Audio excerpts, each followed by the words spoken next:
Hey guys, tonight we're diving headfirst into one of the most glamorized, misunderstood and thoroughly revolting experiences in history. Life aboard a real pirate ship. You're not the dashing captain with a feathered hat and a silver tongue. There is no witty banter, no epic duels under a starlit sky, and certainly no epic orchestral soundtrack swelling in the background. No, tonight you are just you, a poor unfortunate soul dropped onto a worm-eaten death trap, crewed by lice-infested lunatics who would knife you for a stale biscuit. So before we set sail, take a moment to like the video and subscribe, but only if you truly enjoy brutal honesty about the worst jobs in history. And drop a comment. Where are you watching from and what time is it? I'm curious who else is out there about to regret every childhood pirate fantasy they've ever had. Now dim the lights, turn on a fan for some background ambience, and let's get this leaky coffin moving.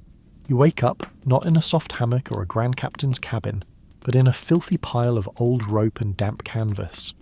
The air is thick with the stench of mildew, urine and unwashed bodies. You are below deck in what is generously called a berth. More accurately, it is a cramped, rat-infested corner of the lower hold. Around you lie the other members of the crew, a collection of scabbed, toothless and barely conscious men who have not bathed in weeks, or possibly months. The closest one is snoring loudly, mouth wide open to reveal a set of blackened gums and exactly 3 teeth. Another is scratching furiously at his crotch, dislodging a small cloud of lice that immediately take flight in search of fresher feeding grounds. Your own clothing is a disaster. What was once a shirt is now a ragged, salt-stiffened shroud that clings to your filthy skin. Your trousers are full of holes, more patch than fabric, and your feet, bare and blistered, stick to the slimy floorboards with each reluctant movement. You stink. Not mildly, not tolerably. You reek of sweat, rot, stale vomit, and the kind of damp that gets into your bones and never leaves. And yet, in this company, you are not remarkable. In fact, you are one of the cleaner ones. You try to stand, but a sharp pain shoots through your jaw. Your teeth are loose, your gums are inflamed, and you can taste blood and pus with every shallow breath. You run your tongue along your molars and find a new gap. Another tooth gone in the night. You have no memory of losing it. Perhaps you swallowed it in your sleep, or perhaps it was carried off by one of the ship's numerous rats. You're too tired to care. The men around you groan and stir, swatting at vermin or hacking up phlegm that lands with a wet slap somewhere in the gloom. There is no camaraderie here, no cheerful good mornings. You're all rivals for the ship's dwindling supplies, and no one would hesitate to slit your throat over a cup of grog. The pirate life is not freedom. It is survival, day by day, in a floating sewer where the only law is the strength of your blade and the sharpness of your eyes. You glance down at yourself, taking stock. Your hands are cracked and bleeding, the nails rimmed with black grime. Your arms are thin and weak, your belly already beginning to shrink from days of hunger. Your skin is blotchy with sunburn, insect bites, and the beginnings of scurvy. And somewhere deep in your gut, you know this is only the beginning. You're not the hero of this story. You're not even a supporting character. You're disposable ballast in a ship that barely stays afloat. And as the muffled sound of the ship's bell echoes through the hull, signalling another wretched day at sea, you realise you would not last a day on a pirate ship. Not a chance. You awaken not because your body is rested, far from it, but because the stench of your surroundings forces consciousness upon you like a slap in the face. The air is thick, viscous and unbreathable, churning with the mingled perfumes of sweat, mildew, vomit, stale grog, unwashed flesh, and something even fouler you'd rather not identify. You gag reflexively, swallowing back bile because losing your stomach here would only attract more of the ship's residents, and not all of them walk on 2 legs. This is the lower hold, the dank, claustrophobic belly of the ship, a place so dark that even the sunniest of imaginations withers upon entry. You're packed into this sweltering wooden coffin with the rest of the crew like so many slabs of meat, slowly ripening in the heat. The floor beneath you is perpetually slick with a mixture of brine, spilled rum, bodily fluids and rat droppings. The walls ooze with sweat, tar, and something you strongly suspect is mould older than the ship itself. The ceiling is so low that any attempt to sit upright risks a cracked skull against a beam blackened with soot and grease. The crew sprawls around you in various states of disrepair. One man is curled like a fetus, twitching in his sleep, face buried in the crook of his elbow. Another has collapsed face down in a puddle of dubious origin, snoring wetly. A third is awake, methodically picking lice from his beard and crushing them between blackened fingernails with a sickening pop. The symphony of human suffering is punctuated by the constant skittering chorus of rats. Fat, fearless creatures that have long since ceased to fear the crew. One particularly bold specimen is perched atop a barrel beside you, nibbling enthusiastically at what might once have been a boot. It pauses only to fix you with beady, insolent eyes, as if daring you to try and stop it. You shift, grimacing as the crust of salt and filth on your skin cracks and flakes away. Your hair itches incessantly, crawling with the lice that have made your scalp their personal banquet hall. You scratch absently, fingers raking through a nest of parasites. The sensation is maddening, but there is no relief to be found here. Only the grim knowledge that every man aboard carries the same squirming burden. Your mouth feels like it has been stuffed with cotton soaked in seawater and rot. Your tongue scrapes against teeth that feel loose and tender. You probe gingerly and discover yet another molar missing, vanished sometime during the night. You wonder, vaguely, whether it fell out or was pried free by one of the rats while you slept. Either scenario seems equally plausible. Your gums bleed freely, the taste of iron mingling with the sour film coating your throat. Somewhere overhead, a muffled shout echoes through the hull, followed by the creak and thud of heavy boots on deck. The ship's bell tolls faintly, signalling the start of another grueling day. You force your limbs into motion, each joint stiff and aching. Your muscles protest with every movement, as though your very body resents the indignity of another day spent in this floating charnel house. You grope blindly for your belongings, not that there is much to claim. One boot is missing, likely stolen in the night by a desperate crewmate, or dragged off by the ever-hungry rats. The other remains, waterlogged and crusted with filth. You shove your foot into it anyway, grimacing as something cold and squishy greets your toes.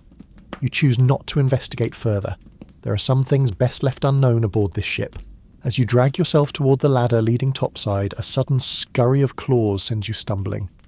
A rat darts across your path, fat and sleek from feasting on whatever unfortunate morsels the hold has offered up in the night.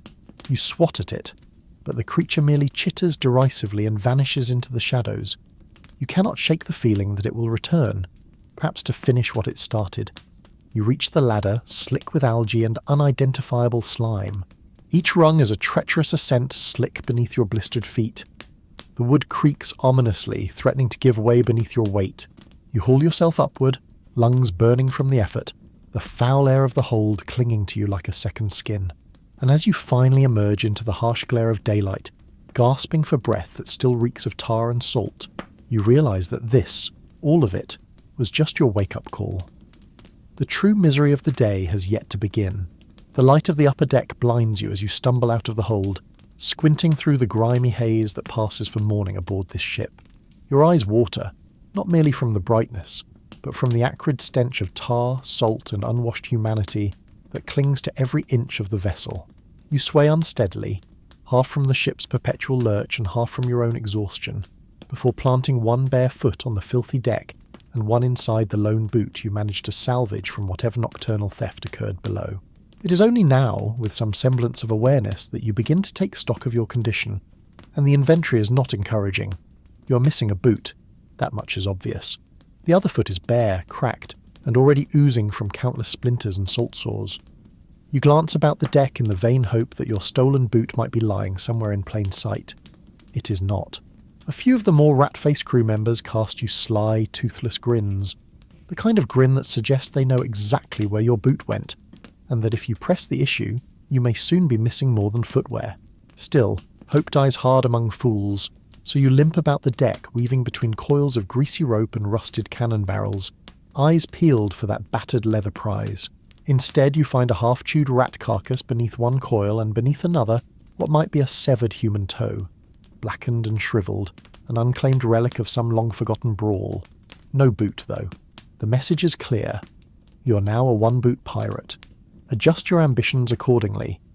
You pause to wipe the grime from your face with the least disgusting corner of your sleeve, only to feel a sharp jolt of pain shoot through your jaw. A tooth. No, several. Are loose, wobbling ominously with even the gentlest touch of your tongue. You probe further, grimacing as your swollen gums protest with raw, pulsing agony. Another tooth is simply gone, a fresh vacancy in your already ragged smile. You run your tongue over the new gap, tasting the familiar metallic tang of blood mingled with the sour rot of infection. Around you, the crew moves with varying degrees of coherence. Some are already deep in their cups despite the hour, swaying and muttering as they shuffle about their duties.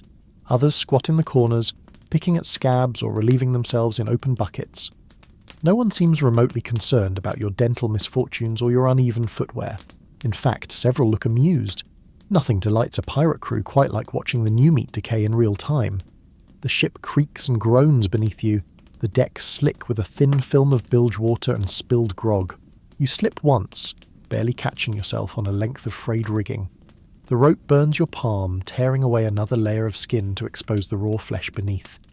You glance around instinctively, but no one offers help. Sympathy is in short supply here. The weaker entertainment at best, target practice at worst. Somewhere nearby, a barrel rolls loose, thudding against the rail. You limp after it, more from instinct than purpose, and in doing so nearly trip over another crewmate sprawled face down in a puddle of what can only be described as human waste. You sidestep hastily, the motion sending another bolt of agony through your jaw. Your missing teeth throb in protest, as if resenting the indignity of your continued existence. By the time the boatswain's rasping voice bellows across the deck, summoning the crew to their morning duties, you have resigned yourself to your fate. One boot, fewer teeth, lice for company, and a day ahead that promises to be as delightful as the last. And somewhere, deep beneath the misery, a small grim part of you knows this is probably the best you will feel all day. The boatswain's shriek rakes across the deck like a rusted blade, jolting the half-conscious crew into motion. You lurch toward the source of the commotion with the rest, stomach gnawing at itself after yet another night without a proper meal. Not that anything resembling proper nourishment will be provided, but the gnawing primal need for sustenance drives even the most jaded sailor to line up for the daily mockery of breakfast. The galley, if one can dignify it with such a term, is a soot-blackened pit where the ship's cook, a man whose hygiene is exceeded only by his talent for creative swearing, presides over a collection of charred pots and worm-riddled barrels. His apron is stiff with filth, his fingernails are black, and his breath could peel paint. He greets you with a grunt and a leer, slapping a wooden board down in front of the waiting crew. Upon it lies a mound of hardtack, the infamous ship's biscuit. You snatch one of the grim slabs, heart sinking as you inspect the surface. The biscuit is less food and more geological specimen, a rock-hard rectangle of flour, water, and despair, aged to perfection in the damp hold. Cracks run through it like fault lines, and within those cracks, movement. You squint closer. Worms. Fat, writhing, pale little things, wriggling in and out of the pitted dough with cheerful abandon. The veteran pirates simply shrug and chomp down. One toothless old wretch raises his biscuit in mock salute and says, "Extra meat today, lads," before gnawing at it with gums alone. Your options are few. Eat the biscuit or go hungry. Hunger always wins. You scrape off the worst of the visible infestation with a filthy fingernail. Not that it helps. The bulk of the protein is baked in deep. You take a cautious bite, the brick-like mass threatening to shatter your already compromised teeth. The taste is ancient, stale, rancid, with a gritty crunch that is not entirely explained by the flour. You chew slowly, jaw aching, forcing the repugnant paste down your throat. It is a battle of willpower, not appetite. To wash it down, you're handed a cup of water, a generous term for the murky brownish fluid ladled from a barrel that has not seen sunlight or cleaning in months. The liquid reeks of iron and mould, with an oily sheen that floats on the surface. You hold your breath and gulp it down, gagging as it hits your stomach like a lead weight. Somewhere in the back of your mind, a voice whispers that you have likely just ingested a hearty dose of whatever diseases currently fester below decks. You silence the thought. Survival requires denial. Around you, the crew is similarly engaged in this morning ritual of forced consumption. One man breaks his biscuit on the rail and sprinkles the crumbs into his cup, attempting to disguise the taste. Another simply crumbles the entire slab into the sea, muttering that the rats eat better than he does. The cook, unbothered, hurls a ladle across the deck at a complaining sailor, roaring about grateful bellies. By the time you finish choking down your meal, your stomach churns ominously. Whether from the biscuit, the water, or sheer revulsion is impossible to say. You lean against the rail, spitting out a final blood-tinged glob of saliva as your gums throb anew. The sun has barely cleared the horizon, and already your mouth tastes of rot and regret. And as the boatswain's voice once again cracks through the air, summoning the crew to their morning labours, you wipe your mouth on your sleeve and remind yourself, this was breakfast. The day's menu only gets worse from here. The meagre excuse for breakfast barely settled in your gut before nature calls, not that it asks politely. The combination of a worm-riddled biscuit, fetid water, and the ship's constant rolling creates a digestive urgency that cannot be ignored. Unfortunately, on a pirate ship, answering such a call is an exercise in both humiliation and mortal danger. There is no latrine, no chamber pot, no dark corner below decks where privacy can be snatched. There is instead the head, a quaint nautical term for a plank bolted precariously to the bow of the ship, jutting out over the open sea. It is little more than a splintered slab of wood, slick with sea spray and algae, with a crude hole hacked through its centre. There is no railing, no rope, no safety of any kind. Just you, your questionable balance, and the deep, hungry waves below. You make your way toward this death trap with mounting dread, clutching your groaning belly and trying to ignore the amused glances of the more seasoned pirates lounging along the deck. They know what awaits you. Some openly grin, wagering whether you will return dry or at all.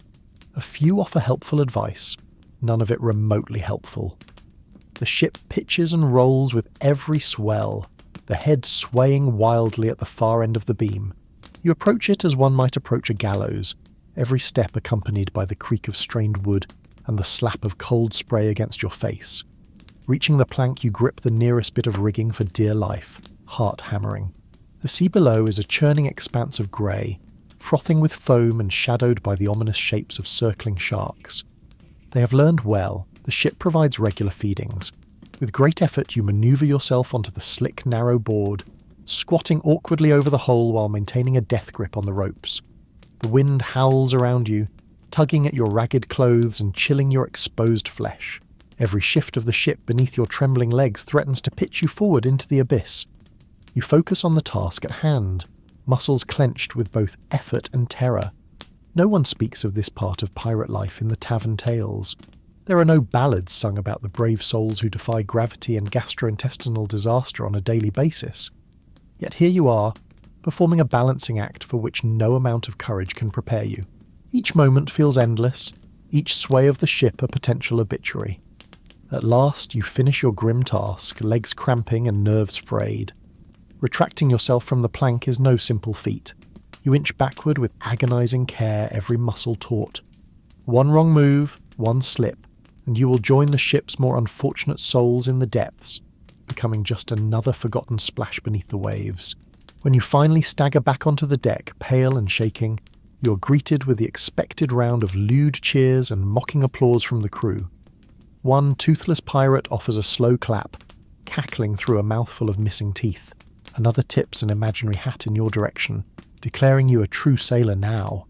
You manage a grimace that might pass for a smile, though your knees are still trembling.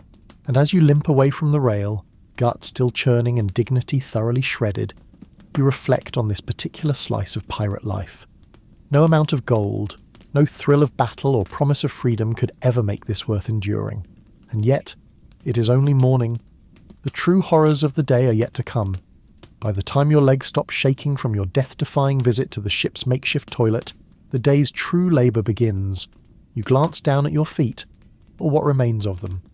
One is bare, the other encased in your single surviving boot. The absurdity would be comical were it not for the searing pain that shoots through your soul with every step. Life on a pirate ship means life spent largely barefoot, and this vessel's deck is no welcoming surface. It is a patchwork of rotting planks, splintered seams, rusted nails, and a perpetually slick coating of brine, tar, fish guts, and other less mentionable substances. Each footfall is a gamble. Will you find a stable board, or will a hidden splinter drive deep beneath your skin? Will a rusted nail pierce your heel, or will the layer of slime beneath your toes send you sprawling into a puddle of filth? The deck is a living hazard, and your feet bear the brunt of it. Within hours of stepping aboard, most sailors' souls resemble shredded leather, cracked, raw, and oozing from countless micro-injuries. Infection is not a possibility, it is a certainty. You limp from one task to the next, each step accompanied by a grimace and the occasional stifled curse.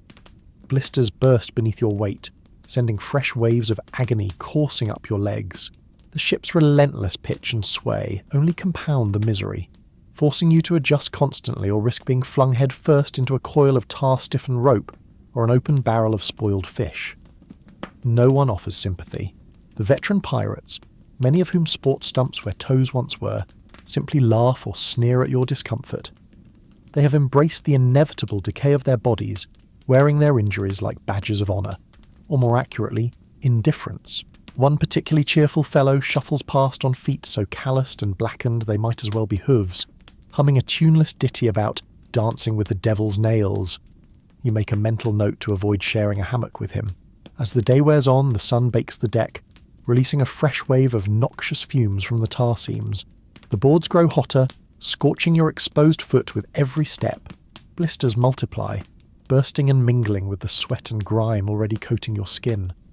Flies descend in clouds, drawn to the open wounds like mourners to a wake. You swat them away, but their numbers are endless. They feast with cheerful abandon, indifferent to your suffering. At one point you step on something soft and squelching. You freeze, heart sinking. It is a dead rat, or what remains of one. The body has been flattened by countless passing feet, reduced to an unidentifiable smear of fur, bone, and maggot-infested sludge. You recoil instinctively, losing your balance and nearly toppling into a pile of coiled line. A nearby pirate chuckles, offering no assistance. You scramble upright, pulse racing, and resume your limping circuit of the deck. By midday, your foot resembles something out of a butcher's shop, raw, bleeding, and swollen to twice its size. The booted foot fares no better, soaked through with sweat and chafing so fiercely you can feel the skin sloughing away in strips. You consider removing the boot but quickly discard the notion. Exposing both feet to the deck's torments would be suicidal. You will simply have to endure, and endure and endure until the inevitable moment when infection sets in and your foot becomes a bloated, blackened mass of pus and rot. And through it all you cling to one bitter truth. This is life aboard a pirate ship. No one sails here for freedom or fortune. They sail because they have nowhere else to go, and because slow death by splinter, disease, and decay is marginally preferable to the hangman's noose waiting back on shore.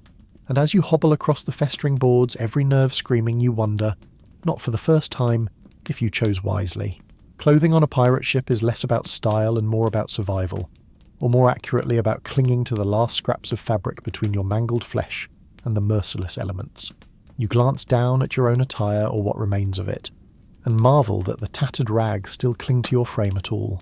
Your shirt, once white perhaps a lifetime ago, is now a jaundiced shade of brownish grey, stiff with layers of dried sweat, salt, blood, and things better left unidentified. The seams gape, the sleeves are barely attached, and the neckline is a loose suggestion rather than a functional garment feature. Your trousers, such as they are, hang precariously from your hips, held up by a fraying rope tied in a crude knot. The original waistband surrendered long ago. The fabric is threadbare, worn nearly translucent in places, and patched with whatever scraps could be scavenged from the personal effects of less fortunate crewmates. It is not uncommon to spot pieces of different garments stitched together in a Frankensteinian attempt at modesty. A sleeve here, a strip of sailcloth there, perhaps even a stolen petticoat repurposed as a makeshift patch. Pride in one's appearance has no place here, but fabric decay is the least of your problems. The real menace resides within the very threads of your clothing, a teeming population of lice, fleas, and mites that have transformed your garments into a thriving ecosystem of misery. The lice are particularly industrious, burrowing into the seams, laying eggs with gleeful abandon, and making your life a constant hell of itching and irritation. Every movement sends a fresh wave of crawling, biting torment across your skin. You scratch until your nails are caked with blood and filth, until the sores weep openly and still the insects remain, undeterred. The older pirates have long ceased to fight the infestation. Some even name their favourite lice, treating them as grim companions on this voyage to nowhere. One grizzled sailor, shirtless save for a ragged bandana, proudly boasts of a louse that has survived 3 storms and 2 shipboard fires. You can only marvel at such gallows humour as you claw at your own flesh, knowing full well that resistance is futile. And it is not just your clothes that harbour life. Your hair, matted and crusted with salt, provides a luxurious haven for entire colonies of parasites. Each scratch of your scalp dislodges a small avalanche of eggs and carcasses. The sensation is maddening, a constant undercurrent of discomfort that drives men to the brink of insanity. Some shave their heads in desperation, though the blunt razors available aboard often leave more wounds than relief. Others simply succumb to the itching, scratching themselves raw until infection sets in. You're rapidly approaching that point yourself. Adding insult to injury, the stench emanating from your garments is beyond words. The combined aroma of mildew, sweat, rot, and bodily waste forms a miasma that clings to you like a second skin. You catch whiffs of yourself with every breath, and even the sea breeze offers no reprieve. The other pirates fare no better. The entire crew reeks like a floating cesspit, a stench so potent it seems to seep into the very wood of the ship. It is little wonder the rats prefer the hold. Occasionally a hapless sailor will attempt to wash their clothes by dunking them overboard and thrashing them against the rail. The result is always the same. The garments return just as filthy, now accompanied by a fresh infusion of salt and slime. The effort is less about cleanliness, and more about the faint hope of drowning a few lice. It never works. The lice are hardy. The lice endure, and so you endure as well, clad in a suit of crawling torment, every fibre of your being itching, stinging, and festering. You're a pirate now, not a dashing rogue of legend, but a walking petri dish in a world of rot and ruin. And as the sun climbs higher, baking the filth into your very pores, you come to terms with an undeniable truth. The lice will outlive you. They always do. No sooner have you given up any hope of relief from the army of lice invading your every crevice than the boatswain's voice rips through the muggy air once again, this time barking out orders for sail work. The words hit you like a blow to the gut. Rigging duty! The cruelest irony of life on a pirate ship. Take a half-starved, half-sick, barely shoed, lice-ridden wretch and make him climb a death trap of ropes and rotten timber, swaying 70 feet above the deck. You are not an acrobat. You're not a sailor of skill. You're bait on a rope, served up to the sea and sky. You stagger toward the mast, the ancient wood slick with tar and sweat. The standing rigging, the ropes that hold the mast upright, hums with tension. The running rigging, those cursed lines you must now haul, coil, and clamber along, hangs in snarled loops, stiff with salt and mildew. Your hands close around the first rope, and instantly the rough hemp bites into your blistered palms. It is like gripping sandpaper dipped in acid. You pull anyway. There is no choice. The whip waits for laggards. Up comes the next barked command, and up you must go. You throw your scrawny frame onto the ratlines, that crude, swaying rope and wooden lath ladder stretching up into the heavens. The ship pitches and bucks beneath you, but the mast sways even more. With each step higher, the deck recedes into a chaotic patchwork of scurrying figures and coiled ropes. The higher you climb, the more the wind howls, tearing at your rags, flaying your raw skin with salt-laden gusts. Your hands scream with each grip, torn open anew by frayed rope. Blood smears across the lines behind you, the rigging drinking greedily. You dare not look down. To do so is to invite vertigo, madness, or both. But the temptation gnaws at you. You glimpse the sea below, a writhing expanse of grey-green menace, speckled with white caps and the ominous fins of sharks that follow the ship like loyal hounds. One slip, one misjudged step, and you will plummet headfirst into that frothing graveyard. And rest assured, the sharks will reach you before any rescue line does. Not that one would ever be thrown. Pirates do not waste good rope on dead men. Your foot snags in a loop of rigging. You nearly lose your grip. Your heart hammers in your chest as you kick free and scramble higher. The yardarm looms above, a heavy wooden spar stretching out over the abyss.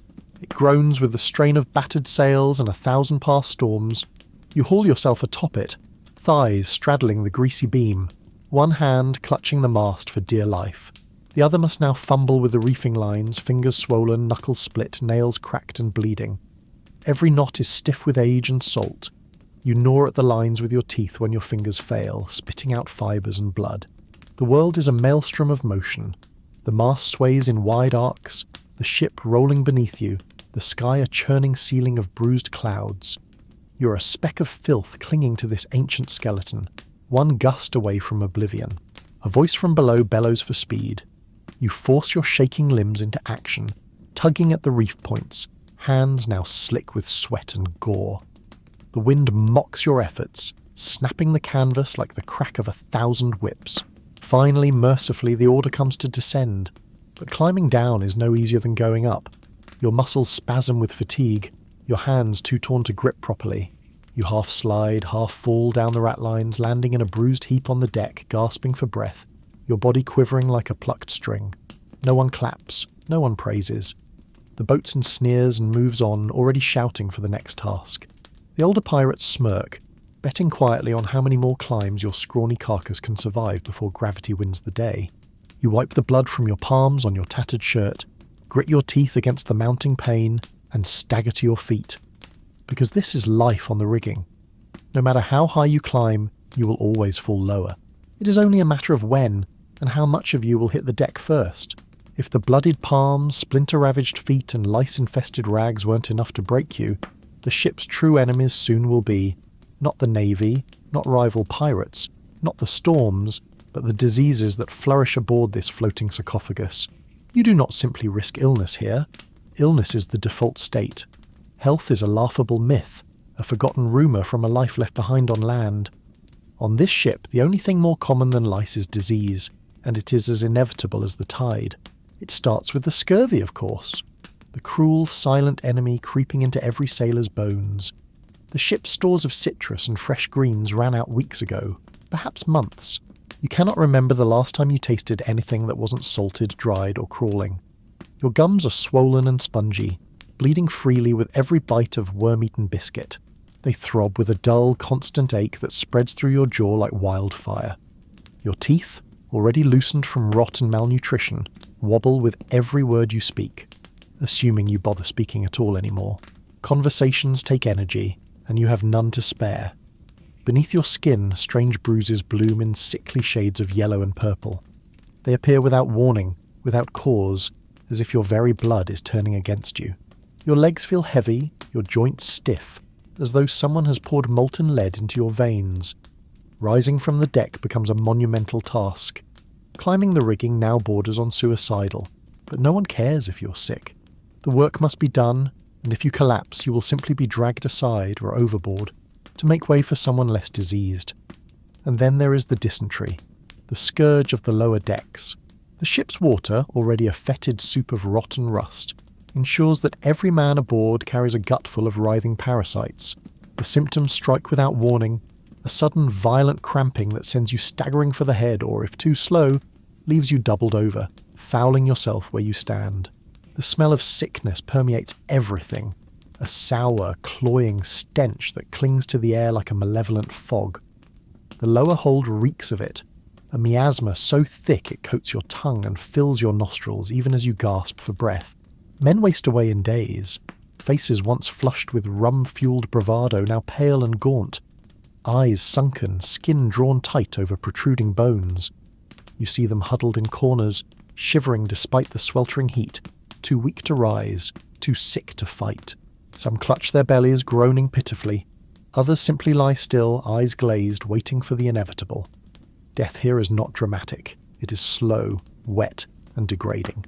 And if the scurvy and dysentery don't claim you first, the fevers surely will. They come in waves, sweeping through the crew like wildfire. One day you are functional, barely. The next you're burning from within, sweat pouring from your body in rivers, mind lost in a haze of delirium. The fever dreams are worse than the illness itself. Visions of drowning, of writhing worms beneath your skin, of your own rotting flesh peeling away in strips. You wake from these nightmares only to find that they are not entirely dreams. The sores that mar your body are all too real, festering in the humid air, attracting flies that buzz incessantly, tasting the promise of your decay. No doctor sails aboard this ship. There is only the so-called surgeon, a one-eyed butcher whose medical kit consists of a rusted hacksaw, a bone needle, and a bottle of rancid rum. His treatments are worse than the diseases. Should you fall under his care, you might well pray for death to take you first. Many do. And through it all, the ship sails on, indifferent to your suffering. The sea does not pause for the sick. The crew does not mourn the fallen. Each morning another body is found cold and stiff, stripped of anything useful before being dumped unceremoniously over the rail. The sharks circle eagerly, their dark fins slicing through the water, well fed on a steady diet of human carrion. You watch them and wonder how many more meals they will claim before the voyage's end, and how soon your own bones might join the ones already sinking into the deep. As if disease and decay were not generous enough offerings, the sea itself now decides to remind you that it too holds dominion over your pitiful existence. The storm announces its arrival first with a strange stillness, a leaden sky pressing down upon the ship like a suffocating shroud, the air thick with electric tension. The seasoned pirates glance upward with narrowed eyes, muttering curses as they lash down loose gear and check the rigging. You stand among them, stomach already churning from the unnatural motion of the ship beneath your feet. You do not yet know what is coming, but your body seems to sense it well before your feeble brain can catch up. The first swell hits like a punch to the gut. The ship lurches violently, pitching you sideways into a coil of the rope. You scramble upright, heart racing, just in time for the next wave to slam against the hull, sending a cascade of icy seawater across the deck. The wind howls now, whipping through the rigging with a shriek that drowns out all other sound. Rain lashes down in sheets, blinding you, turning the deck into a slick, treacherous trap. And then the real assault begins. The ship bucks and rolls as if possessed, the deck rising and falling beneath you in nauseating rhythm. Your stomach, already fragile from days of worm-ridden biscuit and bilgewater soup, rebels with sudden violent force. You double over, retching until your throat burns raw, strings of bile and half-digested filth splattering the deck. No one notices, no one cares. The crew is too busy fighting the storm or succumbing to its wrath themselves. The vomiting does not stop. Wave after wave of nausea racks your body, each heave more agonizing than the last. Your muscles cramp, your vision blurs, your legs buckle. You lose control of everything. Bowels, bladder, all dignity washed away with the filth streaming across the deck. You cling to a length of rope with trembling hands, the only thing preventing you from sliding helplessly into the churning abyss below. The air is filled with the sounds of suffering, men retching, groaning, crying out in fear. The storm is an unrelenting tormentor, each pitch of the ship driving the weaker sailors to their knees, faces pale and contorted with agony. Even the hardiest among them pale beneath the relentless assault. One grizzled pirate stumbles past, eyes wild, mouth foaming. He collapses mid-step, convulsing on the slick boards. You avert your gaze, knowing that you could well be next. Lightning splits the sky, illuminating the chaos in stark, momentary flashes. The masts sway alarmingly, rigging snapping like gunshots as the crew fights desperately to keep the sails from tearing to shreds. The roar of the wind and waves drowns all commands. You are little more than a rag doll tossed by the storm's fury, helpless and wretched. Every orifice in your body betrays you, vomiting, sweating, leaking in ways you did not think possible. You have become a fountain of filth, a testament to the sea's utter contempt for your frail humanity. And through it all, the ship creaks and groans, battered but defiant. The hull shudders with each monstrous wave, timbers straining to hold together. You cling to your rope, shivering, soaked to the bone, lips blue with cold. Between bouts of retching, you whisper half-mad prayers to any god who might be listening, promising anything for a moment's reprieve. But the sea does not bargain. The sea does not care. Hours blur into a nightmarish eternity. Time loses all meaning. You vomit until there is nothing left, until you are retching dry, agonized spasms that tear at your throat. Your body convulses with chills, exhaustion dragging you toward unconsciousness. You do not know if the storm will end or if you will survive to see its passing. All you know is this: you have never known suffering like this, and if the sea wills it, you will know worse before the dawn. By the time the last lingering waves of the storm have begun to subside, the ship left groaning and dripping like some vast, half-drowned beast. There is not a single soul aboard who does not reek of fear, filth, or vomit. Most of them are cheerful. Combination of all three. You would think this shared misery might forge some strange bond among the crew, but pirate ships are not vessels of brotherhood. They are floating kingdoms of fear, and every kingdom has its tyrant. Yours has just stepped back onto the stage. The captain emerges at last from his cabin, not a moment too soon, for the crew had begun to fidget in his absence, an uneasy tension rippling through the deck like a second tide. No one speaks of it, but all know that too much time without a public reminder of who holds the lash breeds dangerous thoughts. Mutiny, desertion, defiance, none of which will be tolerated for long.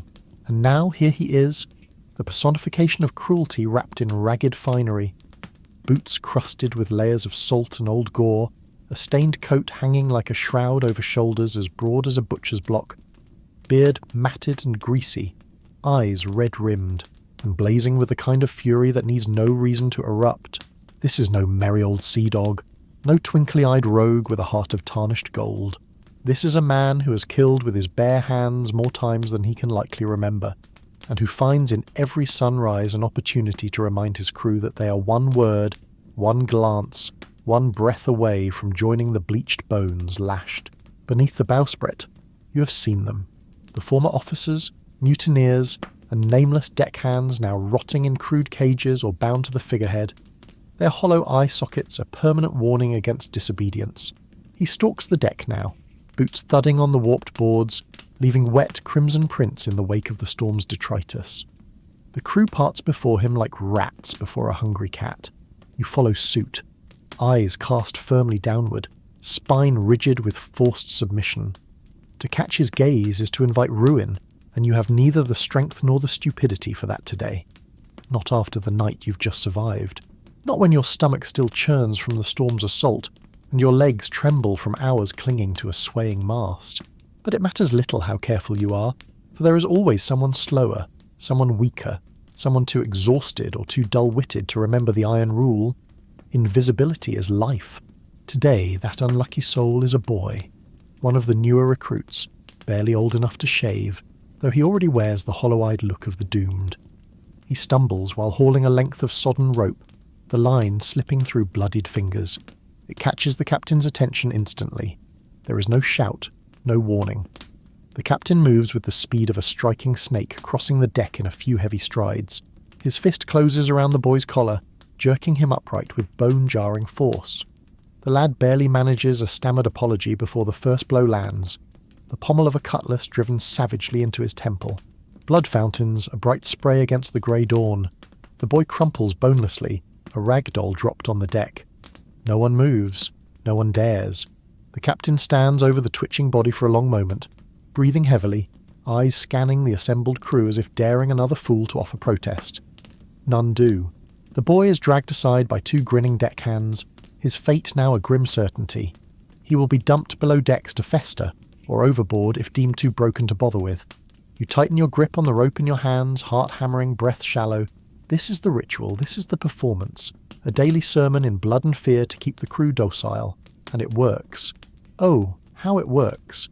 You watch as men twice your size, veterans of a dozen raids, shuffle in line with downcast eyes, their bodies visibly shrinking beneath the captain's glare.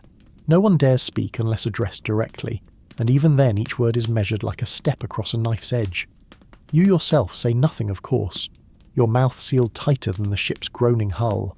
You've learned already that even a cough can be misinterpreted as insolence. Better to be thought mute than to be thought disrespectful. But the cruelty does not end with random beatings.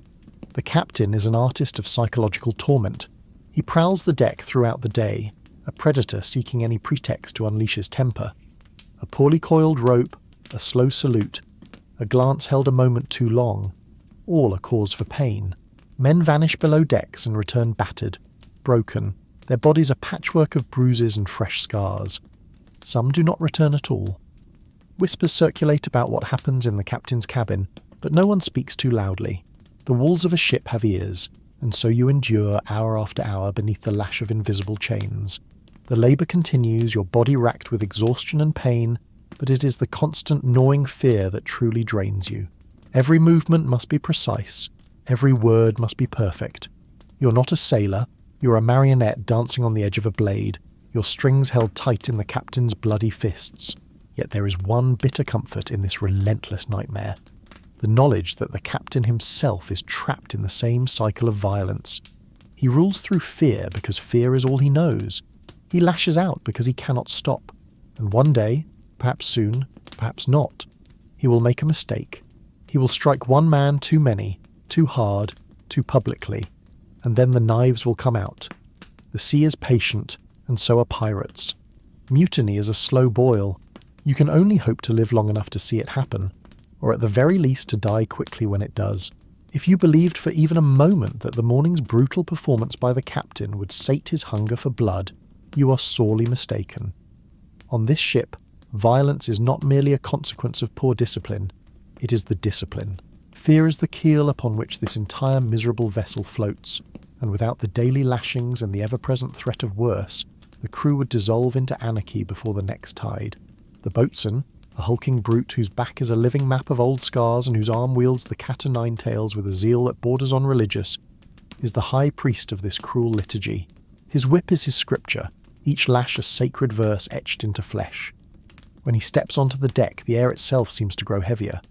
Conversations die mid-word, eyes drop, bodies stiffen. Even the sharks circling below might sense the blood soon to come. This day, discipline is to be demonstrated again.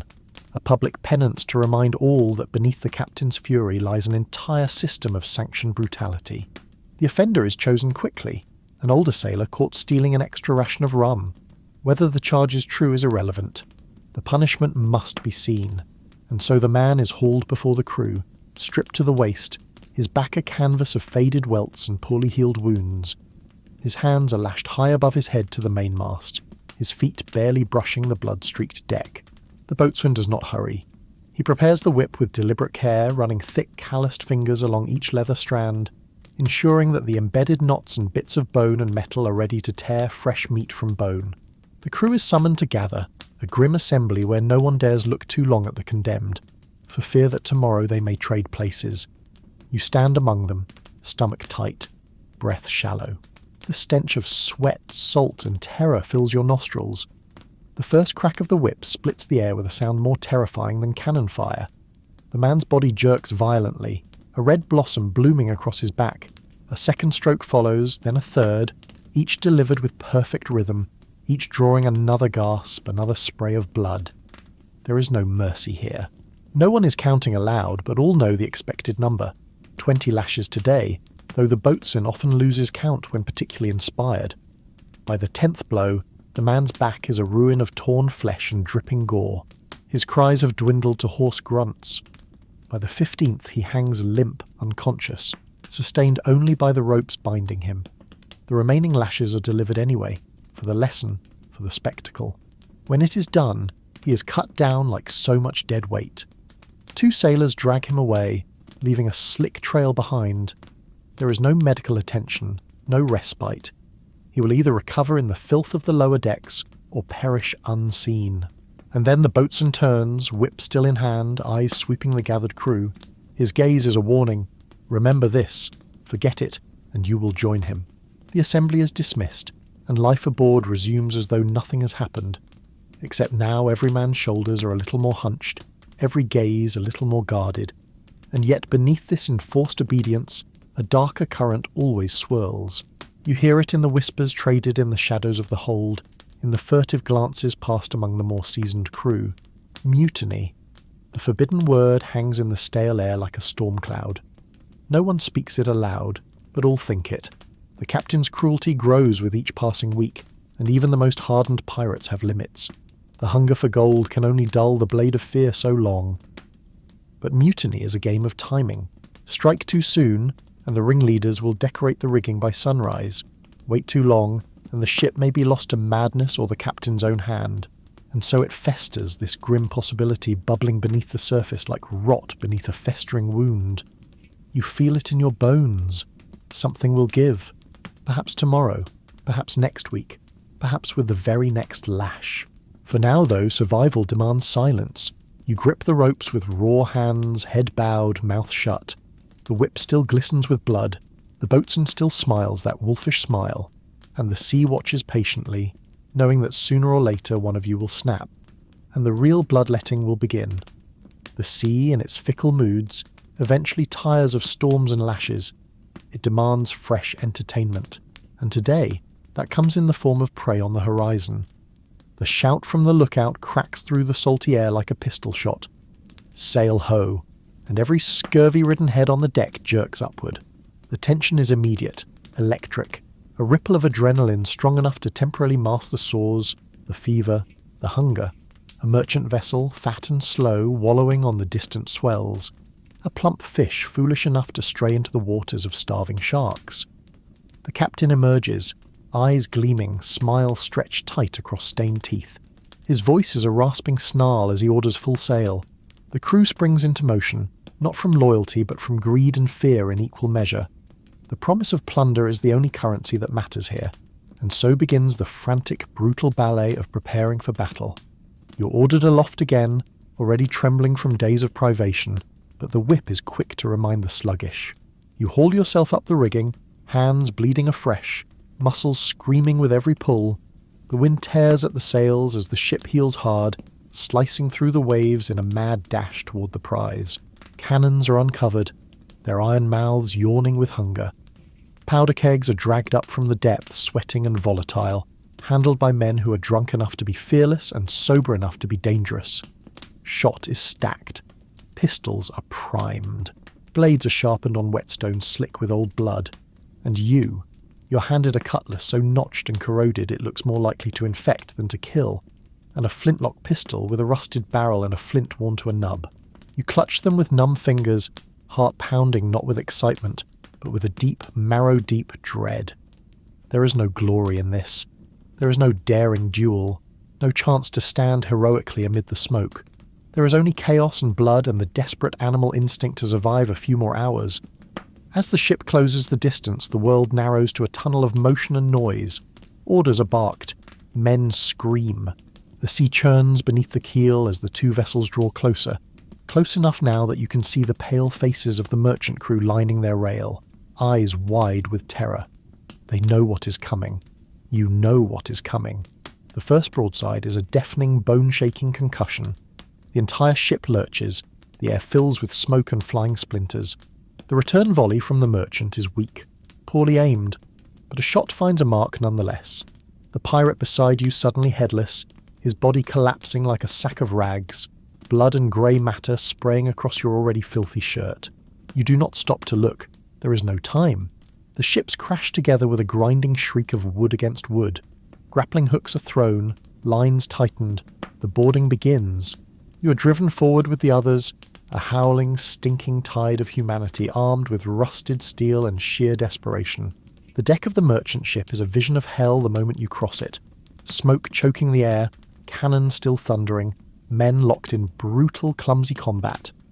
There are no elegant sword fights here, no masterful parries. It is hacking, stabbing, gouging, teeth bared, eyes wild.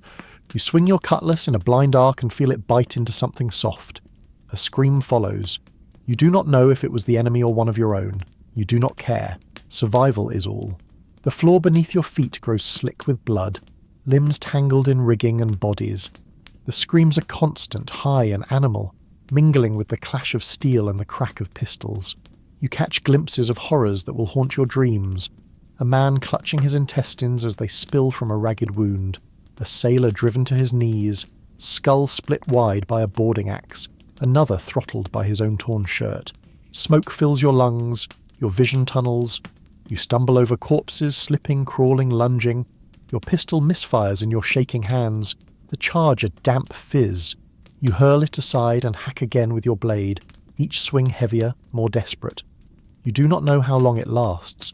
Minutes, hours, eternity. Time ceases to exist. There is only the next breath, the next strike, the next moment of not dying. When the carnage finally slows, when the last resistance is broken and the screams fade to whimpers, you find yourself crouched among the wreckage, soaked in blood. Some of it yours, most of it not. The deck is a butcher's floor, slick and littered with the dead and dying.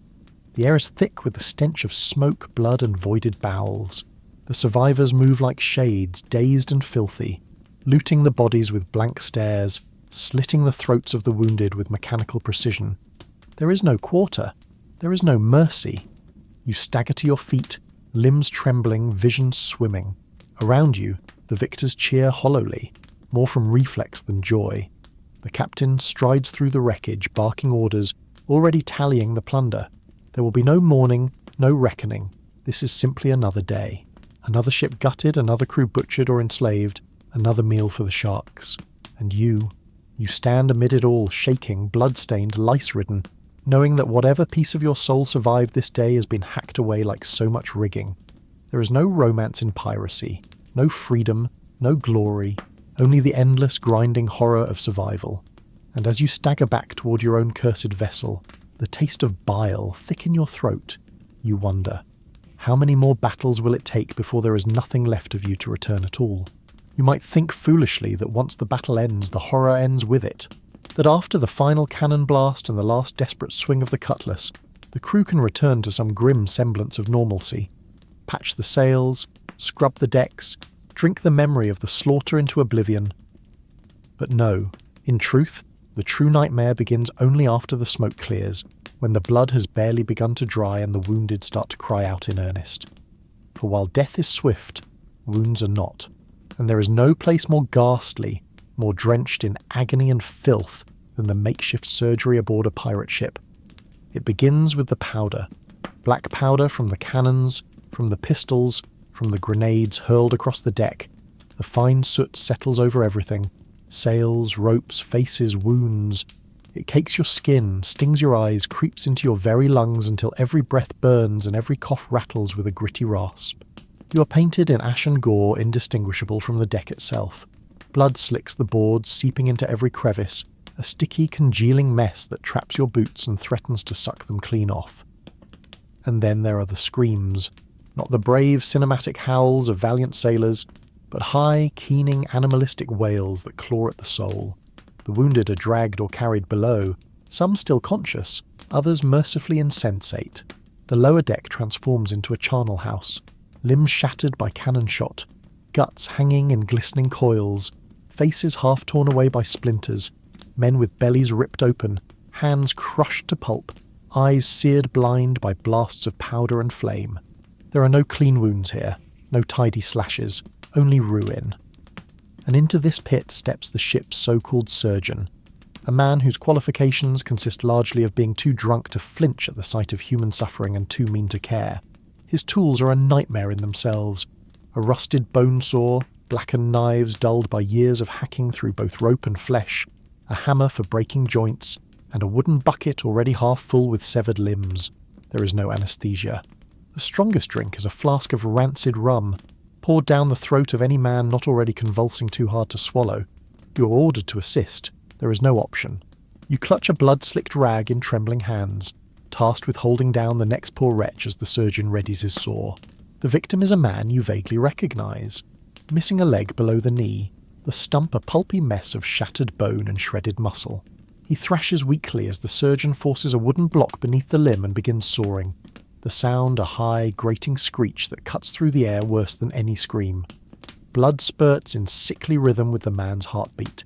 His shrieks rise to a pitch you did not know a human throat could produce. Eyes bulging, face purple. You wretch. Everyone retches. The stench is overwhelming. Hot blood, burnt powder, feces, and the sickly sweet rot of infection already setting in. Flies buzz in clouds, undeterred by the shouts and thrashing bodies. The saw catches on a knot of gristle. The surgeon curses, hacks harder. The man faints mercifully. His leg is tossed into the bucket with a wet thud, and the stump is cauterized with a glowing iron, the flesh sizzling, the smell enough to make even the hardened pirates gag. And then another is dragged in, and another, and another. There is no end. The surgeon works with mechanical indifference, sleeves rolled to the elbow, face spattered with gore. Assistants mop the floor only so it does not become a skating rink of blood. The screams echo up through the ship, heard even on the sunlit deck above where the victors drink and loot in a grim parody of celebration. You lose track of time. The faces blur, the limbs pile higher. Blood pools around your feet, soaking your ragged clothes, seeping into your pores until you stink of iron and death. Your hands shake so violently you can barely hold the tools thrust upon you. You do not speak. You do not dare. You are a spectator in hell, trapped in a nightmare with no escape. And when it finally ends, if it ends, you will stagger back onto the blood-slick deck, eyes hollow, hands trembling, soul scarred beyond repair. The ship will sail on. The dead will be fed to the sea. The maimed will be tossed aside or forced to continue working until they too collapse. And you will know with bone-deep certainty that no amount of gold, no legend of pirate glory can ever wash this filth from your mind, because there is no romance here. Only powder, blood, screams, and the endless grinding saw of a butcher with a bottle of rum and a bucket of limbs. And tomorrow you will face it all again. When the slaughter is done and the last severed limb has been tossed to the sharks, the ship does not simply sail away with her spoils and her wounded. No, there is unfinished business. The prisoners, those unlucky souls who were not torn apart by cannon fire or hacked to pieces in the frenzy of boarding, who now cower below decks or slump in chains, awaiting whatever exquisite fate the captain and crew see fit to bestow. And trust me, piracy offers no shortage of creativity when it comes to human misery. You're sent below to help process the prisoners, though the word implies an order and civility that is laughably absent. The lower deck, already a reeking cesspool of rot and damp, has been hastily cleared to accommodate the new cargo. Men, and a few unfortunate women, are dragged down, stripped of weapons, clothes, and any scrap of dignity they once possessed. They are flung into crude pens of rope and barrel staves, stacked like cordwood in spaces so cramped that even sitting upright is a luxury. The air is thick with the stench of blood, urine, and fear. You gag the moment you descend the ladder, eyes watering from the sour reek. There is no escaping it. The prisoners vary in condition, from those merely bruised and battered to others so mangled they can barely twitch, their groans mingling with the ever-present drone of flies. Many are naked, their skin mottled with bruises, welts, and raw wounds from rope burns and rough handling. The worst among them are already dead, throats slashed in some dark corner of the melee, or left to bleed out from untreated injuries. These bodies are dragged aside with casual indifference, dumped like garbage to make room for the living. Torture is not a matter of extracting information here. Few captains on such a ship care for maps or naval secrets. No, it is entertainment, a grim sport to break the monotony of days at sea. The crew gathers in the foul gloom, jeering and leering, selecting their victims with drunken cheer. A merchant officer is hauled forth, stripped to the waist, arms lashed above his head to an iron hook bolted to the mast. The boatswain approaches with a selection of implements, blades, heated irons, spiked clubs. The prisoner pleads, voice hoarse, promises gold, swears loyalty. It is all useless. The first blow silences him, the second draws blood, the third reduces him to a shrieking animal. You're forced to watch. Everyone is. Refusal is unthinkable. Participation is expected. A blade is thrust into your shaking hands. You cannot refuse. You do not remember the first cut. Only the look in the man's eyes as you draw it across his flesh, and the bile that rises in your throat. You want to drop the knife. You cannot. The crew laughs, slaps your back, shouts obscenities. You're one of them now, a butcher among butchers, a rat among rats. Elsewhere, the prisoners fight among themselves for scraps of stale bread and rancid water tossed into their pens. It is a spectacle for the crew. Wagers are placed. Cheers erupt as one gaunt figure throttles another over a worm-ridden crust. You watch in horror as men are reduced to animals, clawing and biting for morsels not fit for swine. The stronger eat, the weaker starve, the dead grow in number. Their bodies are left where they fall until the smell becomes unbearable. The captain naturally oversees this with detached amusement, sipping from his flask as the screams echo through the hull. Now and then he selects a prisoner for special attention. A private session in his quarters from which none return unbroken. Rumours swirl, too vile to voice aloud, but you see the truth in the faces of those who do emerge. Hollow-eyed, trembling, their minds shattered beyond repair. And still, the ship sails on. The prisoners are not fed properly, deliberately so. Starvation weakens them, makes them easier to handle. Disease spreads quickly among their ranks, the stench of sickness thickening the already unbreathable air below. You are tasked with emptying the waste buckets, a foul, sloshing stew of filth that turns your stomach anew with each trip to the rail. The job is endless. The buckets fill faster than you can empty them. The prisoners are left to wallow in their own excrement, their pleas for mercy ignored, their fate sealed. At night you hear them, the groans, the sobbing, the whispered prayers to gods long since deaf to such cries. You lie awake, eyes wide in the darkness, every nerve frayed, every breath tainted by the stink of death below. You know there is no escape. Tomorrow will bring more blood, more screams, more filth. And if you are lucky, if such a word can even be uttered in this place, you will live to witness it all again. Because on this ship, prisoners are not cargo, they are entertainment. They are reminders of the crew's power, of your power, of how close you yourself remain to that same fate. One wrong word, one failed task, one glance too bold, and you too will find yourself chained in the dark, clawing for scraps, waiting for the knife.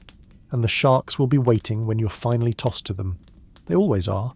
Once the prisoners have been suitably terrorised and the deck scrubbed to a standard that can only be described as slightly less sticky, the crew turns to the one diversion that remains after battle: drink. Pirates are not known for their temperance, and on this ship rum flows as freely as blood, though far less cleanly. The barrels are dragged up from the hold, battered casks of foul, brackish liquid that might once have borne some distant relation to sugarcane, but now more closely resembles embalming fluid laced with sweat and salt.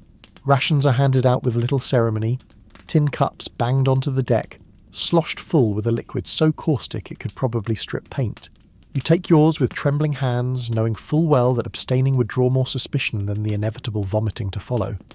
The first sip sears your throat, leaving a raw burn that spreads down to your gut. The second sip dulls it, if only because your nerves are already too frayed to register further agony. Around you, the crew drinks with a desperate fervour, chasing away the ghosts of battle and their own unending filth. The wounded drink to dull the pain of shattered limbs and seeping wounds. The victorious drink to celebrate having survived another day without joining the dead. The mad, and there are many, drink because it is the only thing that keeps them from howling at the moon. Within minutes, the deck transforms from a sullen post-battle scene to a rolling carnival of drunken depravity. Songs are bellowed in a dozen slurred dialects, most concerning whores, hangings, or hideous diseases. Cards and dice appear as if conjured, and soon the more sober cutthroats are fleecing the stupider ones of what little coin and loot they've managed to hoard. Arguments erupt almost instantly, over games, over insults, over imagined slights, over nothing at all. A poorly aimed throw of the dice leads to a fist in the face. A spilled cup of rum draws a blade before the apology can stammer out. You huddle near the rail, cup clutched tight, eyes darting from face to face. The violence is as inevitable as the tide. The only question is when, not if. And sure enough, it begins.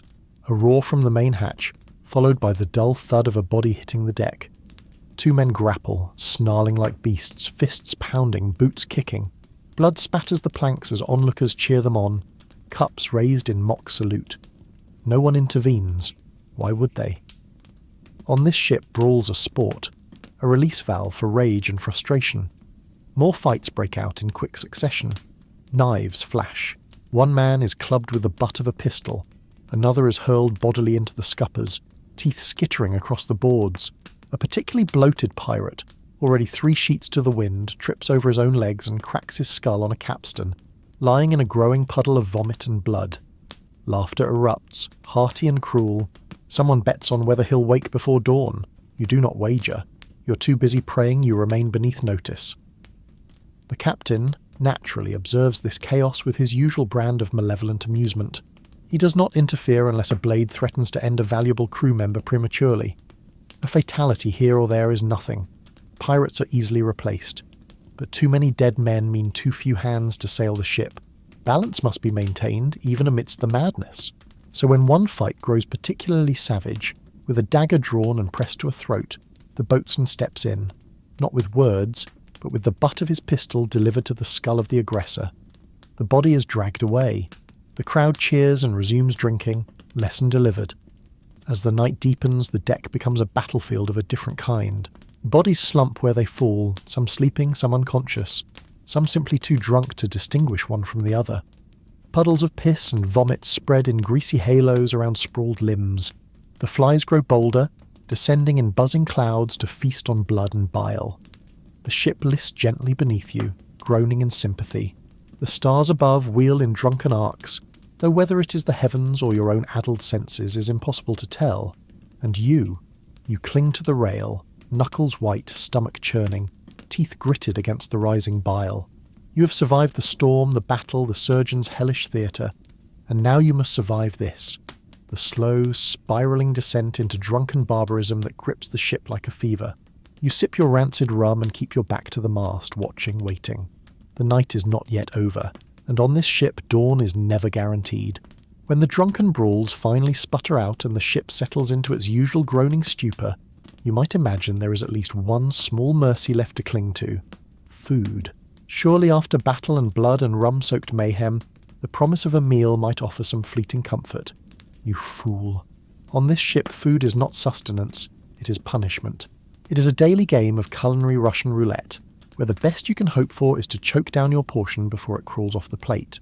The galley, a term so laughable it borders on satire, is a soot-blackened pit squeezed between barrels of spoiled pork and sacks of flour so rancid even the rats avoid it. The ship's cook is a man whose appearance alone could sour fresh milk.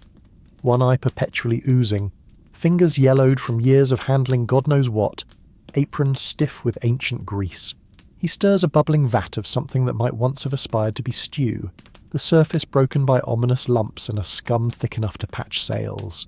The staple of the pirate diet is the infamous hardtack, a word that conjures images of sturdy sustenance, but in reality refers to a brick of flour, water, and despair baked to the consistency of cannon shot. The ship's supply of hardtack is older than most of the crew. You're handed one such slab and the first thing you notice is the movement. Not the trembling of your own fever-ridden hands, but the subtle writhing within the cracks of the biscuit. Worms, fat, pale, and disturbingly energetic. They squirm cheerfully beneath the surface, having made a fine home of this culinary tombstone. The veterans do not bat an eye. One snaggle-toothed sailor beside you cheerfully crunches down on his portion, worms and all, declaring it extra meat. You lack his resolve, or perhaps his madness, and attempt to scrape the worst of the infestation away with a filthy fingernail. It is a losing battle. The worms go deep, their presence so pervasive that to remove them entirely would leave you with an empty plate. And so, with a grimace and a whispered curse, you bite down. The biscuit resists with the stubbornness of seasoned oak. Your already loose teeth shift alarmingly. You gnaw and gnash until a fragment finally breaks free, the taste a rancid blend of mildew, mould, and insect life. You chew mechanically, trying not to think about the faint crunch of worm casings beneath your molars. And then there is the meat. Salted pork so saturated with brine and rot that it arrives in shades of green and grey. The smell alone is a warning. Sour, sharp, with an undertone of something sickly sweet. The cook hacks off slabs with a rusted cleaver, the blade thudding through gristle and bone. The meat quivers ominously as it lands in your bowl. Maggots are common. You flick them aside with the back of your spoon, but you know full well they leave behind unseen offspring. The first bite is a trial of willpower. The second is worse. You swallow quickly, chasing it with rancid water drawn from a barrel crusted with algae and floating debris. The water tastes of iron and mould, thick enough to chew, but it is wet, and thirst is a crueler enemy than taste. Around you, the crew consumes this feast of horrors with grim acceptance. A few grumble, more out of habit than hope. Others eat with savage gusto, their hunger overriding their gag reflex. You watch one pirate gnaw the blackened end of a pork bone, maggots wriggling at the corners of his mouth, and wonder at the sheer adaptability of the human stomach. Or perhaps it is not adaptability at all, but simple resignation. On this ship you either eat or you die, and there are already too many corpses drifting in your wake. Meals are a communal affair, but camaraderie is as thin as the stew. Fights break out regularly over portions. A larger scrap of meat, a marginally less worm-riddled biscuit, a slightly cleaner cup of water. You witness a particularly brutal scuffle between two gaunt sailors over a piece of gristle, fists flying, teeth bared, until one drives a fork into the other's thigh. Blood sprays across the table. The wounded man howls, clutching his leg, and the victor calmly claims the prize. No one intervenes. The cook simply shrugs and ladles more sludge into his bowl. And so the ritual continues, day after wretched day. There is no improvement, no fresh supply, no relief. The barrels grow emptier, the biscuits mouldier, the meat ranker. The crew grows thinner, their eyes sunken, skin stretched taut over jutting bones. Scurvy blooms in swollen gums and festering sores. The strong hoard what little edible scraps remain. The weak starve or succumb to disease. The dead free up precious rations, their passing greeted with grim practicality rather than grief. And you chew each mouthful with mechanical dread. knowing that every bite carries the risk of sickness, every swallow a test of endurance. You're not eating to live, you're eating to delay death by another miserable day. The worms thrive. The rot spreads. The sea remains indifferent. And somewhere in the darkest corners of your mind, a terrible thought takes root. Soon enough, even this foul banquet will seem like a luxury. Because on this ship it can always get worse. And it will. You might assume that life on a pirate ship leaves no room for imagination. After all, when your days are filled with filth, disease and slaughter, what time could there possibly be for legends and old wives' tales? But the truth is quite the opposite. In fact, the deeper into this rotting voyage you sail, the more the crew clings to their superstitions, desperate for some illusion of understanding in a world ruled by chaos and death. And after weeks adrift on this cursed tub, starved, sleepless, half-mad, even you begin to see things in the endless shifting dark. It begins with the sea herself. She's not an indifferent backdrop here. No, to these men, the sea is alive. It hungers, it watches, it punishes.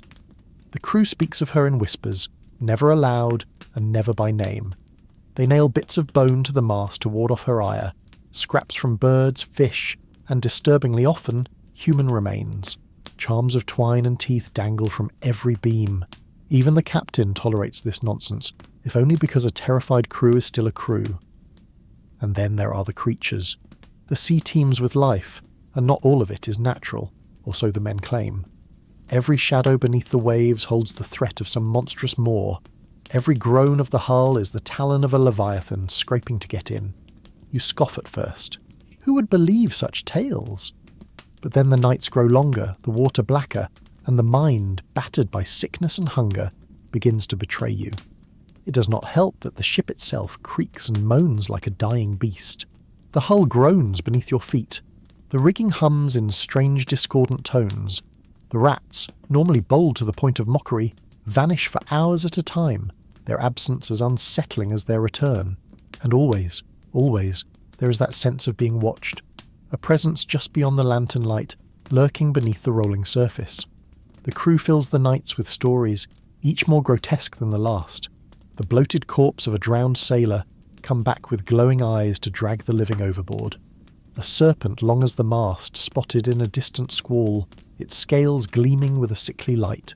A pale, many-limbed thing glimpsed beneath the hull, following the ship for days, vanishing only when the first crewman fell ill and died. These tales are told not for amusement but for grim reassurance. Better a monster than the simple truth of random, meaningless death. Superstition governs every aspect of life aboard. No whistling on deck, it calls the wind to a storm. No killing albatrosses, they carry the souls of the drowned. Coins must be nailed to the mast before a battle. The dead must be weighted properly, or they will rise to curse the ship. If a shark follows the wake too long, someone will die. And men watch the water with growing dread, noting each dorsal fin like a countdown to doom. You begin to feel it yourself. The ship seems smaller with each passing day, the sea wider, darker, filled with unseen horrors. Shapes move beneath the waves. Tricks of light, surely, but convincing nonetheless. Strange lights flicker on the horizon. Disembodied voices echo through the fog. One dawn, a sailor is found hanging in the rigging, eyes bulging, mouth frozen in a rictus of terror. Suicide, they say, but no one will cut him down. He swings there for 2 days, a grim ward against whatever cursed force drove him to the noose. The worst are the nights when the fog rolls in, dense and choking, muffling sound, cloaking the sea in a pale shroud. The crew grows silent then, eyes wide, hands clutching talismans. The ship drifts like a ghost itself, sails limp, the world reduced to the creaking deck and the press of the fog. It is in these moments that you understand how men can believe in monsters. You hear them too, the faint splash of something vast circling just beyond sight, the scrape of claws on the hull, the breath of some titanic thing rising from the depths. You clutch your blade with white-knuckled fingers, knowing full well it would be useless yet unable to let go. And through it all, the captain watches with grim amusement. He knows the power of fear. He feeds it. When a man collapses from terror, babbling of things unseen, the captain merely smiles and orders another ration of rum, not to comfort, but to blur the edges of sanity a little further. The sea is his ally in this. Madness keeps the crew pliable, obedient. It also keeps them from asking dangerous questions. So you endure, each night longer than the last, each day a slow descent into paranoid dread. You no longer laugh at the superstitions. You catch yourself muttering charms, clutching scraps of bone, marking the passage of sharks in the wake.